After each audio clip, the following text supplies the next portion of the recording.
कोकिला का घर दुनिया का सबसे अनोखा घर है। कोकिला के चेहरे पर आज तक किसी ने हंसी तो क्या मुस्कान तक नहीं देखी। आस पड़ोस के लोग कोकिला के नाम से ही खौफ खाते हैं। एक रोज कोकिला के घर के बाहर मोहल्ले की कुछ औरतें बैठकर ठहाके लगा रही होती है।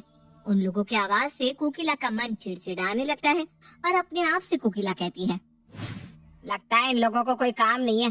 जब देखो बाहर बैठी हंसी ठिठोली करती रहती है, सिर में दर्द कर दिया। इधर औरतें बात कर रही थी। कोकिला के घर के बाहर बहुत अच्छी छांव है, उधर तरफ तो धूप से चेहरा चिलचिला जाए। कल से ना हम यहीं बैठेंगे। कुछ खाने का लिया ना सब कल से, तब तो यहीं छोटी पिकनिक हो जाएगी। सब हंसने लगती हैं और एक साथ कहती हैं, हमारी पिकनिक तो यहीं हो जाएगी। हमारी पिकनिक तो यहीं हो जाएगी। इतने में ही कोकिला अपने घर का दरवाजा खोलकर बाहर आती है। कोकिला को देखकर सब उठ जाती हैं, सबके चेहरे पर डर छा जाता है। तभी कोकिला अपनी कड़क आवाज में कहती है, ये क्या सब्जी बाजार लगा रखा है? अपने अपने घर में आग लग गई है क्या? है? वहाँ जाकर करो ये हंसी ठिठोली। मुझे मेरे घर के बाहर नहीं चाहिए ये आवाज, कान खोल के सुन लो। माहौल शांत हो जाता है। कोकिला भाषण देकर वापस घर में चली जाती है और औरतों का मुंह बन जाता है। देखा कैसी औरत है, किसी की हंसी इस औरत को नहीं भाती। देख लेना, इसकी बहू ऐसी आएगी जो दिन भर हंसती रहेगी। तब देखती हूँ मैं क्या करेगी। बड़ी डॉन बनती फिरती है। ऐसी औरतों को उसके घर वाले ही ठीक करते हैं। आने दो बहू को, हम पर तो इतना चिल्ला कर गई है, देखते हैं उस पर कैसे चिल्लाती है। सभी औरतें अपने अपने घर चली जाती है। इधर कोकिला विवेक से पूछती है, तुझे कोई लड़की पसंद है तो बता दे, वरना फिर मैं देखूं तेरे लिए लड़की। माँ, मेरी जिंदगी में कोई लड़की नहीं है। जिसकी माँ तुम हो उसके पास कौन लड़की भटक सकती है? इतना बोलने को किसी ने नहीं कहा था। जितना पूछा जाए उतना ही जवाब दे। कोकिला गुस्से में बम बन जाती है। आजकल के बच्चे एक पूछो तो 10 का जवाब देते हैं। मैं अपनी जैसी कोई लड़की ढूंढ के ले आऊंगी जो सबकी लगाम खींच कर रखेगी। कोकिला की बात सुनकर विवेक कहता है, तब तो मैं कहा, कोई मुझसे ऐसे ही नहीं पटती। अब आप अपने जैसी लड़की ला देंगी तब तो कोई मुझसे बात करने से पहले भी सोचेगा। दिन बीतने लगते हैं। कोकिला अपने जैसी लड़की लाने की तलाश में लग जाती है। इधर अरुण का रास्ते में एक्सीडेंट हो जाता है और नंदिता नाम की एक लड़की उसे डॉक्टर के पास ले जाती है। अंकल जी, आप चिंता मत कीजिए, सब ठीक हो जाएगा। बेटा, मैं अपने घर कैसे जाऊंगा? अंकल जी, मैं हूँ ना, जहाँ मैं हूँ वहाँ क्या गम। नंदिता बहुत ही हंसमुख मिजाज की लड़की है और हर छोटी बड़ी बात पर हंसती रहती है। नंदिता को देखकर अरुण के मन में ख्याल आता है, काश ये मेरी बहू बन जाए। नंदिता के घर में आने से घर का माहौल ही बदल जाएगा और आगे की जनरेशन भी। नंदिता अरुण का प्लास्टर करवाकर उसे उसके घर छोड़ देती है। अरुण कोकिला को नंदिता के बारे में बताते हुए कहता है, नंदिता बिल्कुल तुम्हारी तरह सब कुछ खुद ही संभाल लेती है। तुम इधर विवेक के लिए लड़की देख रही हो, इससे अच्छा है कि नंदिता से ही विवेक का रिश्ता तय कर दो। कोकिला को अरुण की बातें समझ में आ जाती है और वो नंदिता से विवेक का रिश्ता तय कर देती है। नंदिता बहू बनकर विवेक के घर आती है। गृह प्रवेश के समय कोकिला नंदिता से कहती है, बहू, इस लोटे को अपने दाहिने पैर से गिराकर अंदर आओ। जी मम्मी जी। नंदिता लोटे को लात मारती है। जोर से लोटा उछलकर एक औरत के माथे पर लग जाता है। हाँ, नंदिता जोर जोर से हंसने लगती है। ये तो कॉमेडी हो गई। आपके सिर का दर्द सही हो जाएगा। मम्मी जी, अब जैसे भी दर्द हो रहा सिर में, उसे लोटा मार देंगे हम। कोकिला को गुस्सा आने लगता है। नंदिता और बाकी सब हंसने लगते हैं। बहुत अच्छा कहा बहू, तो हंसू क्या मैं? नंदिता का गृह प्रवेश होता है। अगले दिन नंदिता की पहली रसोई होती है। कोकिला नंदिता से कहती है, बहू, आज तेरी पहली रसोई है तो कुछ अच्छा बना लेना। भाभी, कुछ तड़कता भड़कता बनाओ ना। मसाला खिचड़ी बना लेती हूँ, मुझे तो मसाला खिचड़ी बहुत पसंद है। खिचड़ी? कौन अपनी पहली रसोई में खिचड़ी बनाता है? प्लीज भाभी, खिचड़ी नहीं। मैं अपने बर्थडे पर केक नहीं, खिचड़ी ही काटती हूँ। लिपस्टिक की जगह खिचड़ी से ही होठों पर कलर आ जाता है। नंदिता हंसने लगती है। तो क्या मैं भी हंसूं? कोई जोक नहीं मारा आपने भाभी? नंदिता का मुंह बन जाता है और वो रसोई में चली जाती है। कैसे लोग हैं? जिन्हें हंसने से भी परहेज है। मैं भी इस घर का हुलिया बदल के रहूंगी। खिचड़ी बनाकर नंदिता सबको परोसती है। खिचड़ी देखकर सबका मुंह उतर जाता है। ये क्या नंदिता, खिचड़ी? नाश्ते में खिचड़ी कौन खाता है? प्रफुल्ल तुम भी ना?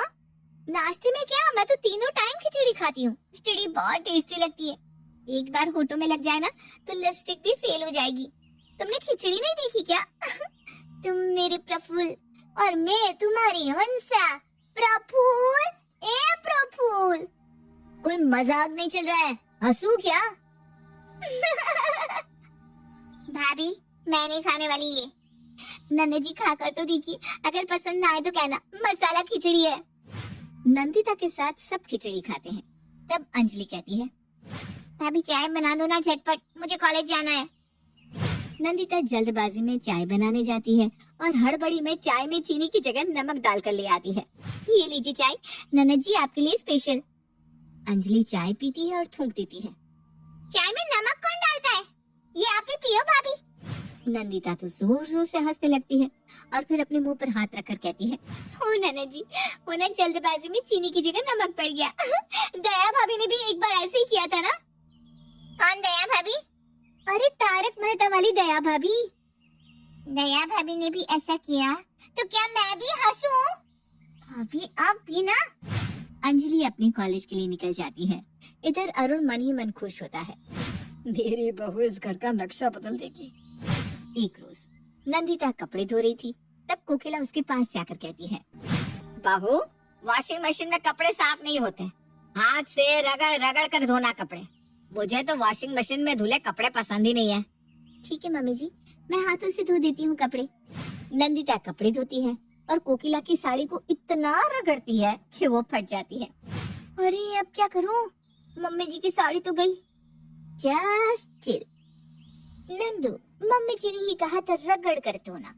ये सबूत के लिए है कि कपड़े रगड़ रगड़ के धोए हैं मैंने। नंदिता फटी साड़ी सुखा देती है। छत पर फटी साड़ी देखकर कोकिला नंदिता से कहती है, बहू, ये किसकी साड़ी फाड़ दी तुमने? नंदिता जोर जोर से हंसने लगती है। मम्मी जी आपकी साड़ी है, पहचान नहीं पा रही है ना? वो फिर से जोर जोर से हंसने लगती है। मम्मी जी अब आप कह नहीं सकती कि मैंने कपड़े रगड़ रगड़ कर नहीं धोए थे। क्या? ये मेरी साड़ी है, धोने को कहा था तुम्हें, फाड़ने नहीं। और क्या दांत फाड़ फाड़ कर हंस रही है? हंसना सेहत के लिए अच्छा होता है मम्मी जी। तो क्या साड़ी फटने पर मैं हंसूं? दिमाग खराब हो गया है तेरा बहू। इसी तरह दिन बीतने लगते हैं। नंदिता अपनी आदतों से बाज नहीं आती और दिन भर हंसती रहती है। इधर जितना नंदिता हंसती है उतना ही कोकिला का खून जलता है। एक रोज कोकिला नंदिता से कहती है, बहू मेरी साड़ी में फॉल लगा दे अच्छे से। मम्मी जी वो कुछ नहीं सुनना। तू मुंह पर ना पहले सेलो टेप लगाया कर, फिर जाकर साड़ी में फॉल लगाना। कम से कम तेरी बकवास तो सुनने को नहीं मिलेगी। और हाँ, साड़ी में फॉल लगाना है, फाड़ना नहीं है। नंदिता गर्दन हिलाकर हाँ में जवाब देती है। कोकिला अपने कमरे में चली जाती है। इधर नंदिता अपनी ननद अंजलि के हाथ बांध देती है और उसके मुंह पर सेलो टेप लगाकर हॉल के कोने में बिठा देती है।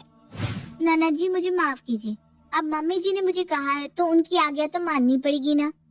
अंजलि तड़फड़ाती रह जाती है। इधर नंदिता साड़ी की जगह अपने ससुर की धोती में फॉल लगाने लगती है। पूरा फॉल लगाकर नंदिता अंगड़ाई लेते हुए कहती है, लग गया फॉल ननद जी, बहुत ही मुश्किलों से लगा है फॉल। तभी सब हॉल में आते हैं और अंजलि को इस तरह बंधा दे विवेक की हंसी नहीं रुकती। ये क्या है जो आज तक हम नहीं कर सके वो किसने कर दिया? वैसे अंजलि तू इसी तरह ठीक है। अंजलि पैर मारने लगती है और विवेक उसके मुंह से सलोटे फटाकर उसके हाथ खोल देता है। अंजलि विवेक पर बहुत गुस्सा होती है। तभी नंदिता फॉल लगी हुई धोती कोकिला को देकर कहती है, मम्मी जी ये लीजिए आपकी साड़ी हो गई। कोकिला धोती खुलती है और जोर जोर से हंसने लगती है।